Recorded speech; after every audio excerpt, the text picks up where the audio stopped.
بات کر رہے ہیں۔ یہ کہانی آفاق نامی ایک کردار کے بارے میں ہے جو لگتا ہے کہ مایوسی سے امید کی طرف ایک سفر طے کرتا ہے، لیکن اس میں کچھ گہرے موضوعات بھی ہیں، جیسے سماجی حقیقت، اندرونی تبدیلی اور امید۔ آئیے ذرا ان کو کھولتے ہیں۔ تو شروع میں آفاق کافی آپ کہہ سکتے ہیں گہری سوچ میں بلکہ مایوسی میں ڈوبا ہوا ہے۔ وہ آسمان کو دیکھ رہا اور سوچ رہا ہے کیا یہ اندھیرا کبھی ختم ہوگا؟ اور پھر وہ ایک مصرع بھی گنگناتا ہے، آنکھ جو کچھ دیکھتی ہے لب پہ آ سکتا نہیں۔ یہ کیسی مایوسی ہے؟ کیا یہ صرف اس کی ذاتی ہے یا کچھ اور بھی ہے اس میں؟ یہ بہت اہم سوال ہے۔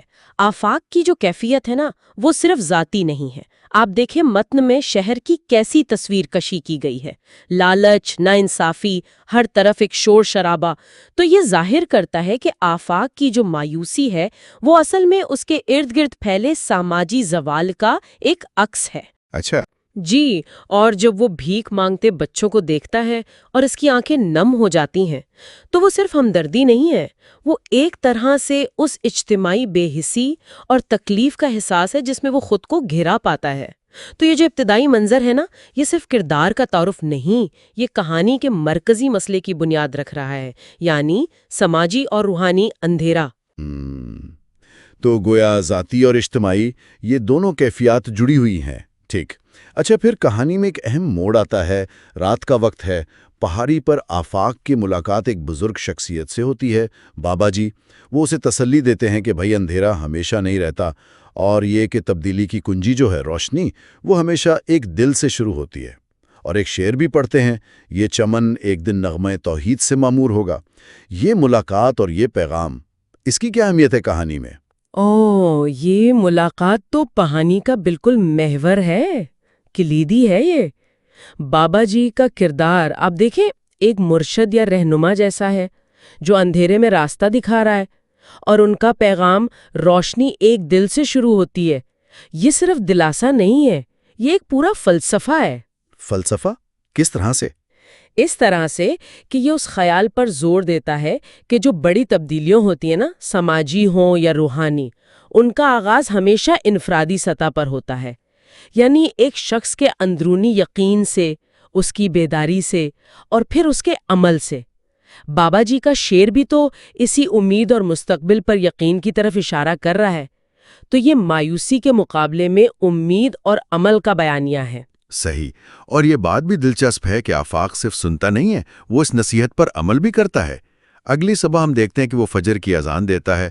متن میں منظر کشی ہے کہ جیسے اذان کی آواز سے روشنی پھیل رہی ہے، لوگ مسجد آ رہے ہیں، ماحول میں سکون آ رہا ہے۔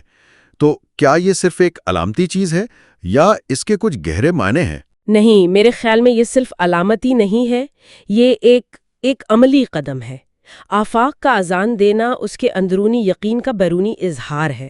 یہاں اذان صرف ایک مذہبی رسم نہیں رہی، بلکہ سماجی سطح پر ایک مثبت قدم کی علامت بن گئی ہے۔ اچھا، یعنی وہ جو شروع میں بے حسی اور شور کا ذکر تھا۔ بالکل، یہ اذان اس کے مقابلے میں ایک پرسکون، روحانی اور اجتماعی عمل کی دعوت ہے۔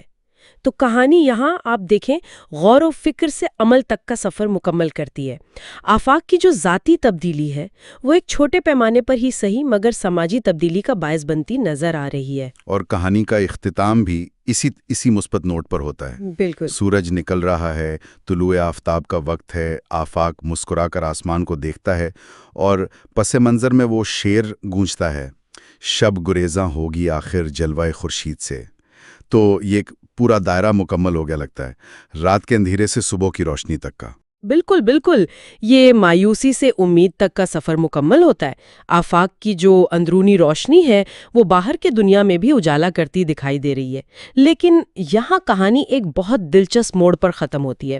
یہ ایک فرد کے عمل سے شروع ہونے والی تبدیلی تو دکھا دیتی ہے، مگر ایک سوال بھی چھوڑ جاتی ہے ذہن میں۔ وہ کیا سوال ہے؟ سوال یہ پیدا ہوتا ہے کہ اچھا، یہ روشنی کا سفر شروع تو ہو گیا، مگر اس میں اگلا قدم کیا ہوگا؟ ایک فرد کی بیداری سے، ایک عمل سے یہ جو مثبت تبدیلی شروع ہوئی ہے، یہ کتنی پائیدار ہو سکتی ہے؟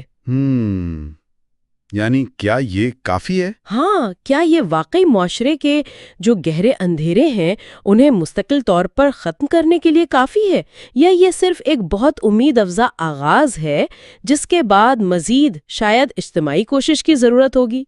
کہانی ہمیں اس امید پر چھوڑتی ہے کہ تبدیلی ممکن ہے، ضرور ممکن ہے، لیکن اس کے تسلسل اور اس کی وسعت کے بارے میں سوچنے پر مجبور کر دیتی ہے۔